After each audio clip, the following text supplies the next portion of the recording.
Hey, everybody. Thanks so much for joining us right here on The Right View. Ladies Tea. Tonight, welcome back, Editor-in-Chief of the Post-Millennial and Human Events, Libby Emmons, as well as writer for Daily Caller, Brianna Lyman. Ladies, you're old hat at this now. And another thing I think we're all old hat at are indictments for Donald Trump. Trump indictment number 4 went down last week. I feel like every time we see another indictment for Donald Trump, the same thing happens. People talk about it, and then they say on the left, well, this is terrible. The sky is falling. And then his poll numbers go up, Libby. It's kind of the craziest thing I've ever heard. New CBS poll has Donald Trump within the Republican Party at 62%.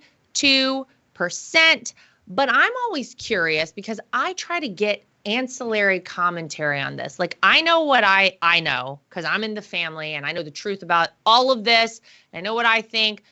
I know what a lot of friends of mine think, but people outside of politics, have you talked to anybody about this? What are people making of Donald Trump with indictment number 4, if you have, Libby? Yeah, so I haven't talked to that many people outside of politics for the simple reason that pretty much no one is outside of politics at this point. Politics has impacted every aspect of our lives. It's in everything. But for the most part, I have heard from two camps. I've heard from leftists who say that the indictments are pretty much dispositive, that Trump is guilty of everything he's been accused of. They have no time for these trials. They are fully on board with guilty until proven innocent. And then I talk to people who are conservative or, certainly people in media, certainly people at Post-Millennial and Human Events and, other media outlets and friends. And people are just like, it does seem absolutely insane that they're going so hard for this man, using every conceivable thing that they can come up with. I don't know if you saw Charlie Kirk was talking about a New Atlantic article that dropped where they're trying to use the 14th Amendment to bar Trump from running even before any convictions have come down. Just the sheer weight of the 600 years that are being, threatened is enough for some people. Meanwhile, you have CNN finally saying, you know what, don't sleep on this. Trump can certainly win the general. So, it's definitely wild to watch this happen. But the two camps could not be further apart. Yeah, I mean, and it's kind of a clear reflection of our country right now. People really are so divided and so far apart on so many things. And I feel like, Brianna, people on the right they're strong backing Donald Trump for the most part, because I think they get what's at stake right now. Like, this is bigger than Donald Trump. This is really about the entire system and the way we operate as Americans and as a country. If this is the precedent, if this is what we're going to start doing now, man, is it going to be tough going forward if you can just do this to your political opponents. What about you, Brianna? Have you talked to any people who, and I agree, Libby, everybody's like in politics, everybody hears about this stuff, but people who maybe aren't as into it as we are, do people, what are you hearing out there? Anything? Well, I'll say a few things. My parents are not involved in politics. My mom's a stay-at-home mom. My dad's a union worker. And after Donald Trump's first indictment, my dad was like, if my vote already wasn't solidified, they just did it right now. And with the fourth indictment coming down, they're just up in shambles.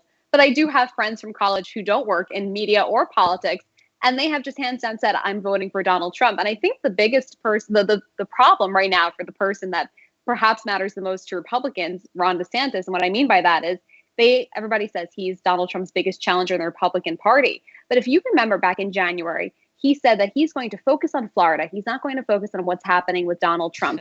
He sunk 2024 in 22 words when he said that. Because here's the thing, Republicans, even if you don't like Donald Trump, there is no way that you can be an actual conservative and not believe that the Department of Justice has been weaponized against the former president. So if you can willingly and consciously go to the voting polls in November of 2024 and possibly vote for Ron DeSantis, or even in the primaries, a man who said he wasn't going to focus on that because he's going to focus on Florida, it speaks volumes about what kind of country he would run. if other conservatives are being targeted by weaponized Department of Justice.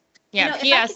Yeah, go ahead. I was listening to The Daily, which is the New York Times podcast, because I really like to know what they are angling to do. Mm-hmm. And there was this very interesting take on Hunter Biden talking about Trump. And they were saying that Trump has threatened to weaponize the DOJ against Democrats and the Biden family. And I just laughed and laughed. I was like, you're out of your, like, that's the thing that you're doing that. That's the thing you're doing against the Trump family. So it was pretty fascinating. Wow, yeah. Amazing. Meanwhile, like actual things that impact this country negatively, actual very nefarious situation with the Bidens that Donald Trump was this close to uncovering whenever he actually made that phone call to Ukraine. Why do you think everybody got so hysterical about that one? He was like, this is just a phone call. Don't forget about Joe Biden and all the ties with Burisma and Poroshenko, and the whole lot of it was, I mean, it stunk to high heaven, and Donald Trump was about to uncover it.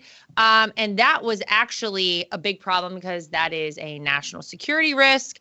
And speaking of the Biden family, we had some information come out about Joe Biden. Apparently, he likes to be called more than just old Scranton Joe. It turns out Robert L. Peters, Robin Ware, JRB Ware, along with a whole host of different email addresses used to send, receive, and forward government correspondence. And we know that he lied.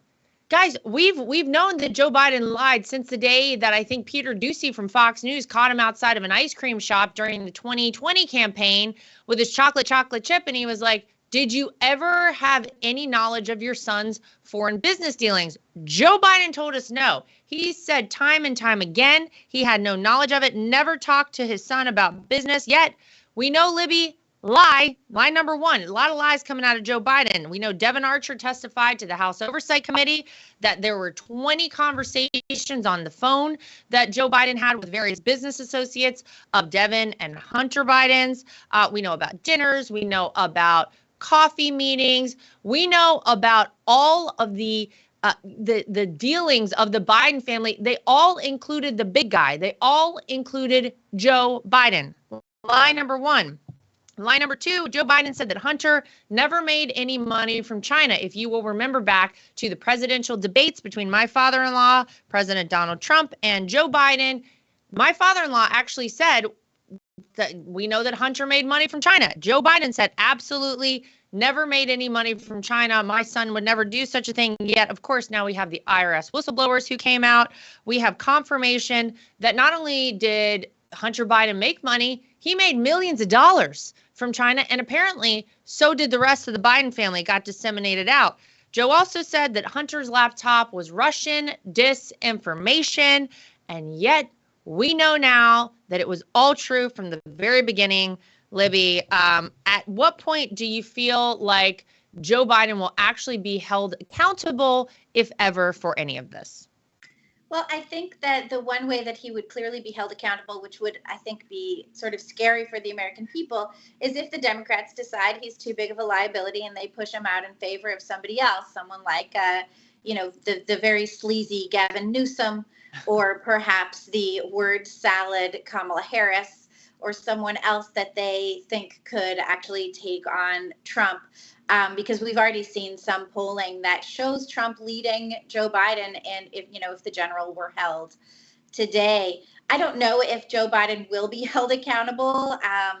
He's managed to not be held accountable this whole time. He actually went out and bragged about withholding money from Ukraine until they fired a prosecutor that was looking into his son's company, which is shocking. And then, of course, Congress turned around and prosecuted Trump for the thing that Joe Biden did, claiming that Trump's looking into that thing was the real problem. So it's pretty shocking, but I wonder if the American people are aware of just how shocking it is. My son was actually asking me about this the other day. He's 13. Of course, I think he's very brilliant, but we went through it, and I went through it. I tracked everything, the phone calls, everything, the bragging, and he just started howling with laughter, and he was like, how did he get elected? I was like, I don't know. Nobody seemed to believe that this is actually what happened. I would love to see Hunter Biden be held accountable, even for that gun charge, which would be a spectacular irony, since Joe Biden is so gung-ho on gun control, except where it concerns his own son. I'd like to see Hunter Biden held accountable on those FARA things, which hasn't even been charged, but certainly ought to come up. And I would also like to understand why David Weiss gets to be special counsel while he's still serving as a U.S. attorney, which is against one of the federal regulations about that. I don't know why he gets this special dispensation, although given that Hunter Biden's lawyers are so opposed to Weiss at this point, maybe he's onto something. Yeah. Libby, you talk. Go ahead. Go ahead, Brianna. I was going to say, Libby, you talk about the need for accountability, and I think we know the answer as to why. Because if we had, with the egregious allegations that we had, if we had a functioning media, Joe Biden would not be able to escape these questions. And Lara mentioned the 2020 debate, which I'm happy you did because I wanted to. In that exchange between Trump and Joe Biden says, Donald Trump will not let me answer or defend myself because all of his claims have been totally discredited. And Trump says, by who? And Joe Biden lets the cat out of the bag and he says, the media and our allies. Oh, well, if the media says it, it must be true, right? The same media that took the 51 intelligence agency, the official agency's letter as truth, right? The letter that was orchestrated by Tony Blinken, who was then miraculously appointed to Secretary of State, right? Was that a reward for getting the media to go along with this? So there will be no accountability if the media is working in this orchestrated plot with the Biden administration. And I know people want to believe that that's not true. But Libby knows this. She is a journalist, right? The media's job is to discredit any doubt that Americans may have about a report that came out. It was up to the New York Times, Washington Post, CNN, MSNBC to say, here's what half of America thinks about this computer. Let's debunk it and say, no, we're positive this is not, that what you're saying is not true. They didn't do that. Instead, they simply said, 51 people said it must be true, so it must be true. 2-3 years later, they're coming out and saying, we were wrong, right? But it's 2-3 years later, too late. Yeah, it's definitely too late. Also those same media outlets in the fall of 2020, if you recall, put out articles about their reasons for not covering the laptop. Right. Instead of covering it, instead of digging into it themselves, they spent all of this time trying to discredit it and telling us that they were trying to discredit it. And media is so divided as well. When you have someone who reads the New York Times, they're not tending to read the Post Millennial or the Daily Caller. Why is that? It's very difficult to bridge that gap. And I wonder if there's a way to get in there so that more people see, the truth of what's going on instead of just continuing to hear these same lies. What's interesting to me too is, Libby, you just kind of talked about this. I feel like we are learning more information now, and shout out to the Republicans in Congress, because we do have a majority in the House. So we have been able to make some moves in that space to gain access to a lot of information. But then when I hear people like Joe Scarborough saying, that the Republicans did a great job with utilizing Hunter Biden and all the problems he's had to help them out. When I hear that Jake Tapper is finally admitting that, it was true that Hunter and got money from China, although he wouldn't have anything to do with it a couple of years ago, it actually makes me feel like there is somebody pulling the strings. It's like, all right, we know that Joe Biden is very unpopular. We know nobody wants to vote for him. We knew nobody wanted to vote for him in 2020, but somehow this guy got 81 million votes. Very popular guy, Joe Biden, more popular than Barack Obama. And now his time is up. We have utilized him to the extent we need to, and now we're done with him, and it's time to get him out. So let's kind of just get a little bit of heat on him. Let's kind of, I don't want to be a conspiracy theorist here, because we know that everybody out there on the left thinks we're all crazy conspiracy theorists until 6 months later when it's proven right. But it feels to me a little strange that all of a sudden you now have these people who are coming out and kind of confirming the things that we've all been saying for years. I don't know, Brianna, is that a crazy concocted idea that maybe they're done with old Joe and maybe they're ready to move in new blood?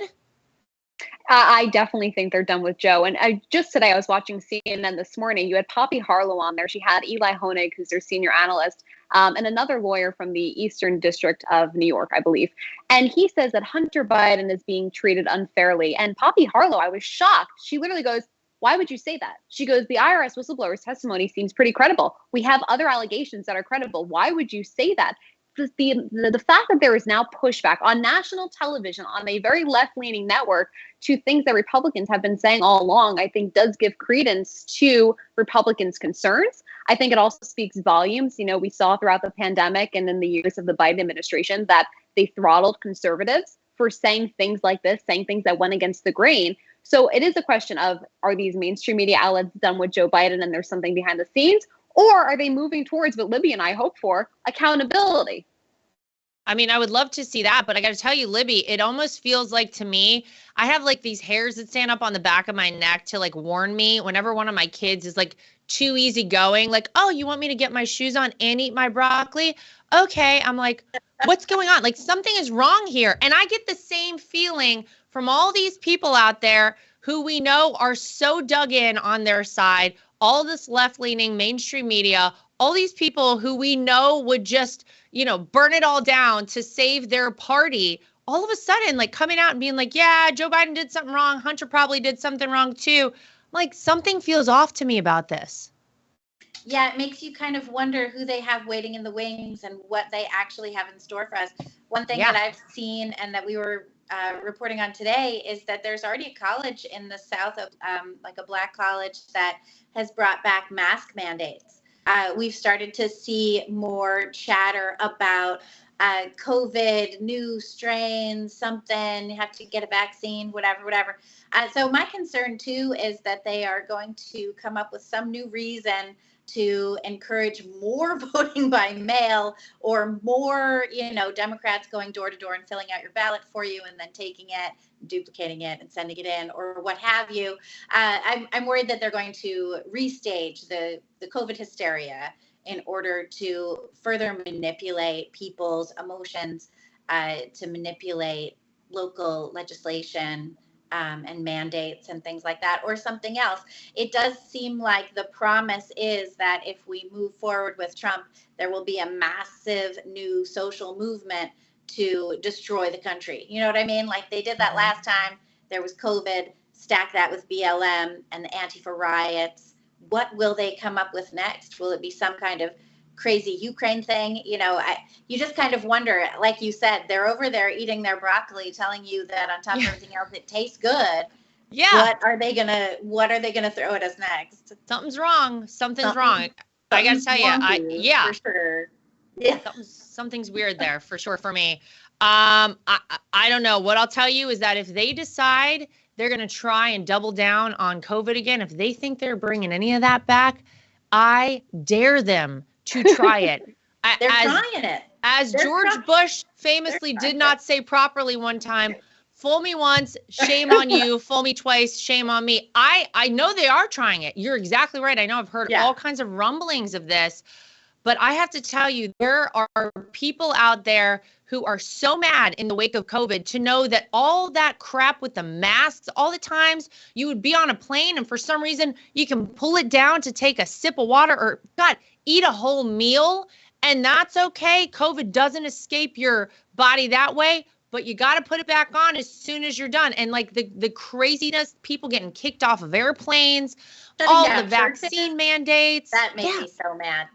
It's just, if they think they're going to do that again, I mean, people are going to it's going to be I dare them to do it. I suggest they don't. One can hope. You don't think that people will just suck it up again and take it?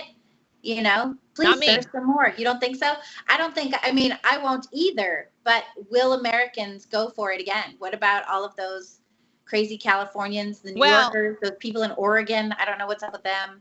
The folks who are still driving around with the masks on in their car, they've been ready for this one. They've been ready their whole lives for this, and they're welcoming it to come back. But I think there are a lot of people who, in the wake of it, feel really stupid. I personally know people who I know do not vote for Republicans in any way, shape, or form, who kind of bought into all the COVID madness initially, wouldn't see friends, stayed away, let's meet, but I'll see you across the street and we'll wave with like a coffee in our hand type of thing. Those people are now like, oh, so this was all just bullshit. All of it from the very beginning. A lot of the stuff they told us was completely bogus, and I don't know that they're going to go wrong. Yeah. Yeah, it's totally a anyway. Speaking of doctors and things that maybe we need to not deal with and we shouldn't be focusing on, womb transplants are coming to a hospital near you, apparently, for transgender women. These are women or men who now claim they are women, so they have the full male body. An Alabama doctor, Dr. Paige Porritt, lead surgeon at a transplant institute. This is a place that usually helps women who are either born without a uterus or had to have like a hysterectomy or something, Brianna.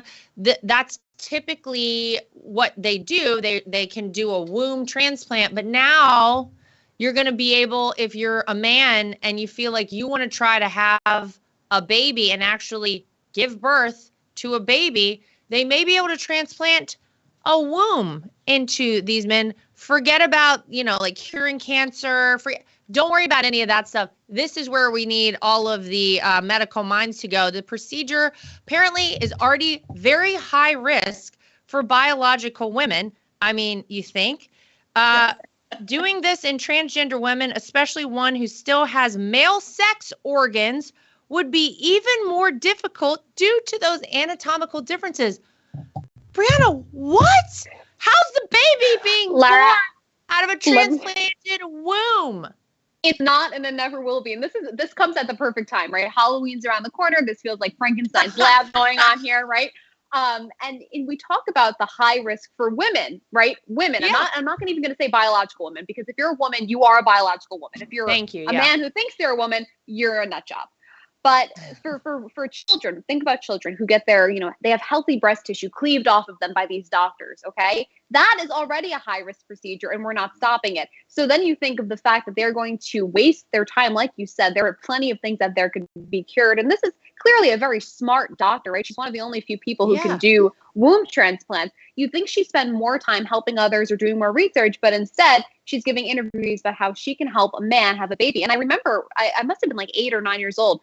Do you guys remember like a decade ago, the pregnant man, right? It was just like a woman who cut her hair really short. I think she got her breasts removed and she had a baby. I remember asking my mother, Mom, how is the man having a baby? My mom literally looked at me and she said, men can't have babies, Brianna. That's not a man. That's not a man. Oh. And that's all she said to me. And that was 10 plus years ago. I was so confused as a child. So it's really concerning to me to think that the government, who likes to step into everybody's business, is going to step out on this one and let a child be born to a man who thinks they're a woman, who's probably going to hurt their baby with synthetic hormones that they're going to be pumping themselves full of to undergo this transplant.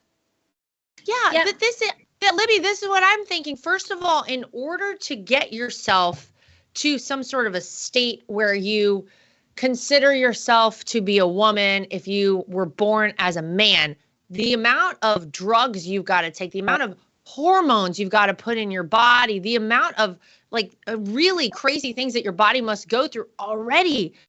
Do we really want a baby being grown in an environment like that? Is this even safe? Is this even, what?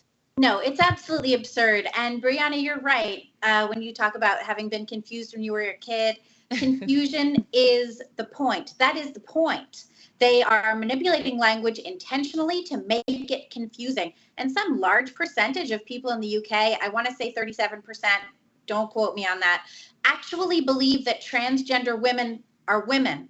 They do not realize that transgender women are men. And I think it behooves all of us to stop saying transgender woman entirely, because these are not women. These are men. These are very decidedly men. They were decided by God and nature to be men. They cannot have children.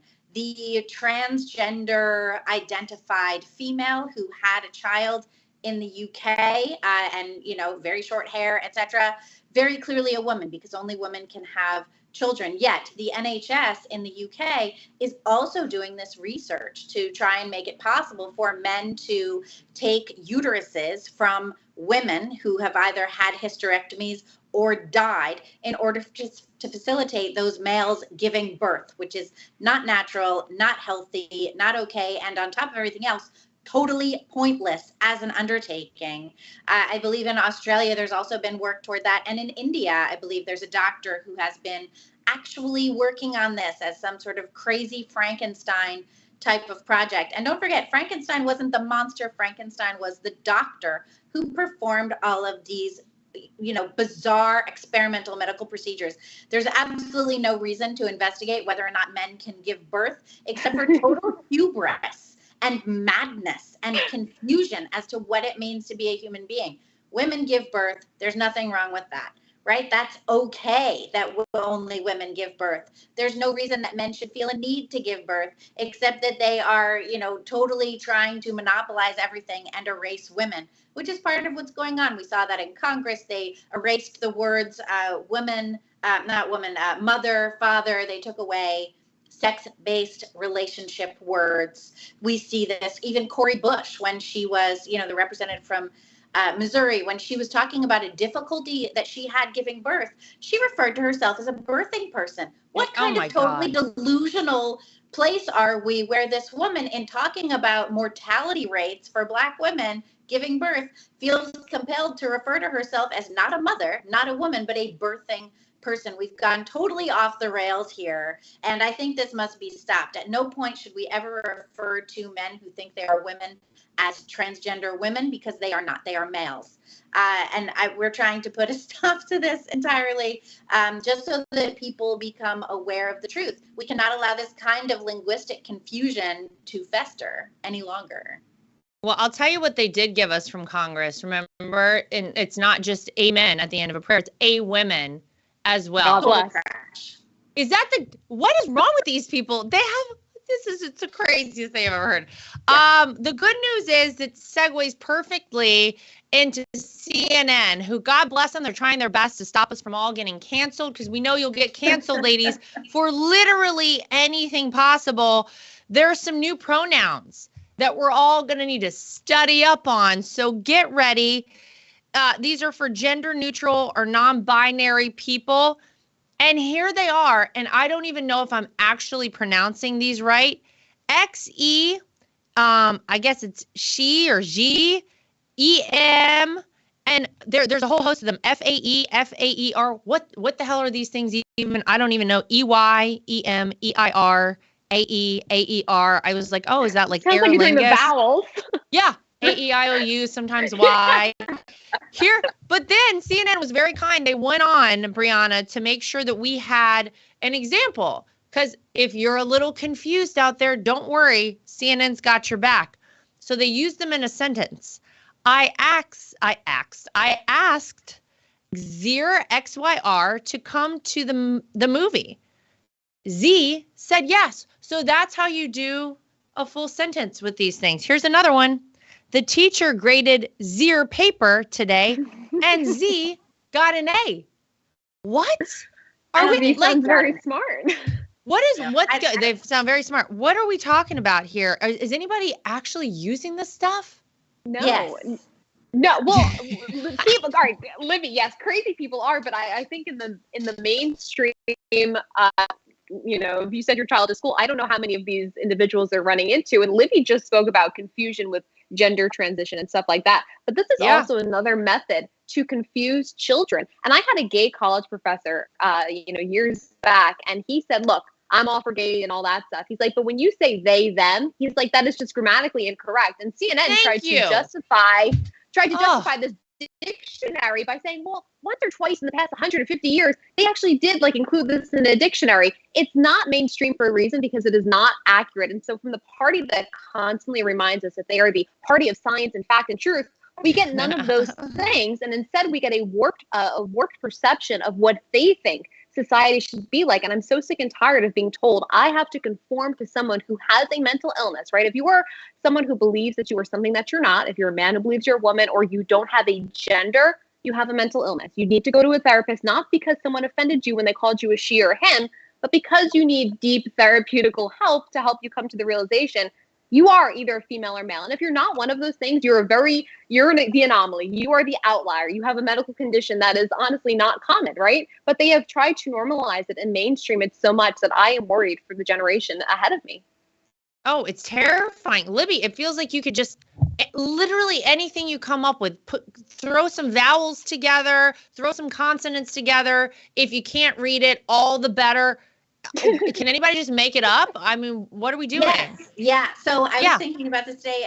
Gina Carano, remember, she came out with her pronouns as beep, bop, boop. And I think that I would agree with her. Those are much better pronouns than all of these other ones. This is a narcissistic disaster where we think that we have the right to control how other people talk about us when we're not there.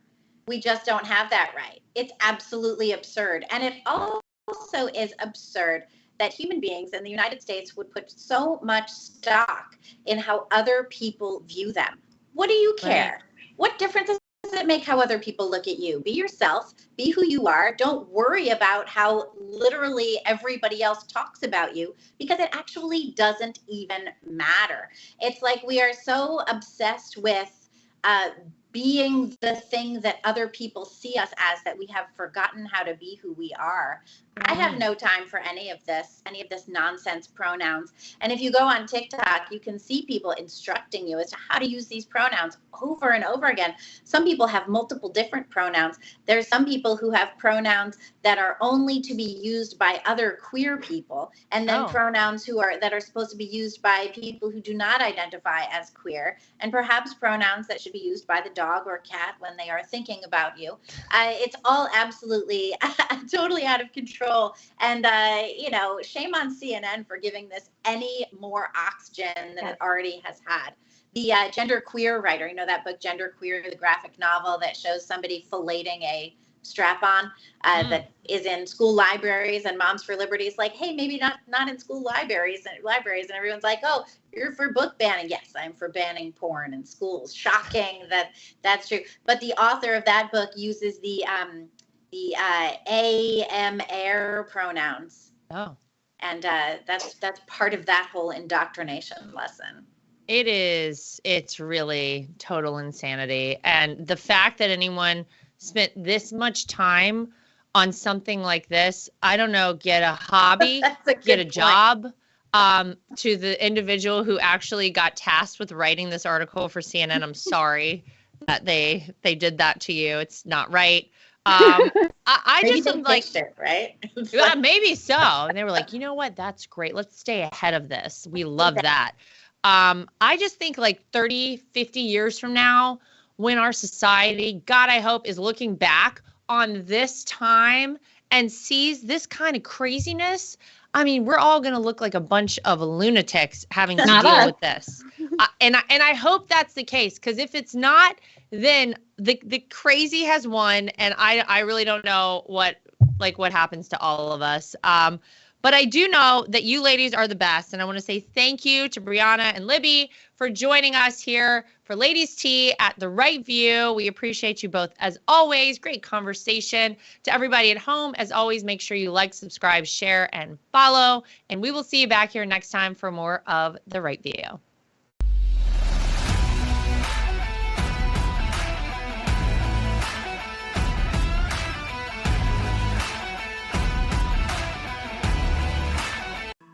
So I'm like a lot of people. I love to wear an Apple Watch, but I hate how it looks. And I scoured the internet to search for the best looking Apple Watch cases I could find, and I found it.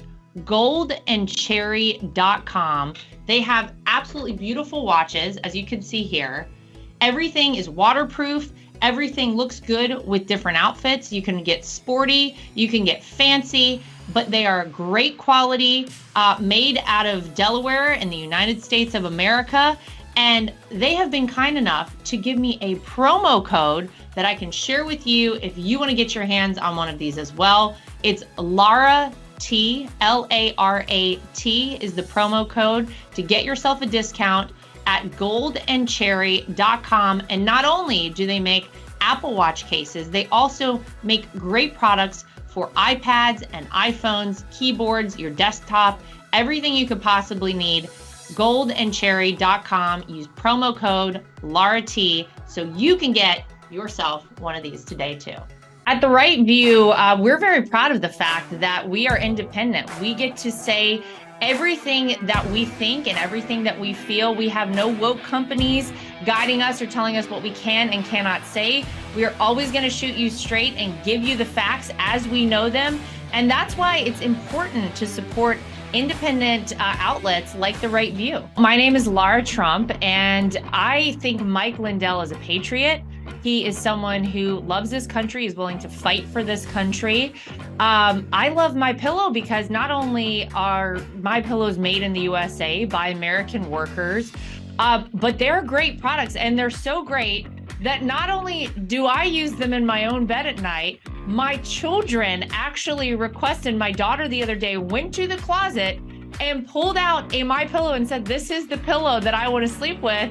And I gotta tell you, she loves it and will have nothing to do with any other pillow. So it's a big hit around our house. My dogs also happen to sleep on MyPillow dog beds. So all around the Trump household, we're big fans. If you go to mypillow.com today and use promo code Trump, again, promo code Trump, you will not only save money, but you will help us continue this show and other shows like it and help us continue the fight for the future of America. Inflation has impacted all of our lives. I don't think anyone can go to the gas pump or the grocery store without noticing that it is a major factor. And unfortunately, it's not going anywhere. It doesn't seem like it's going down in the way that we would like it to.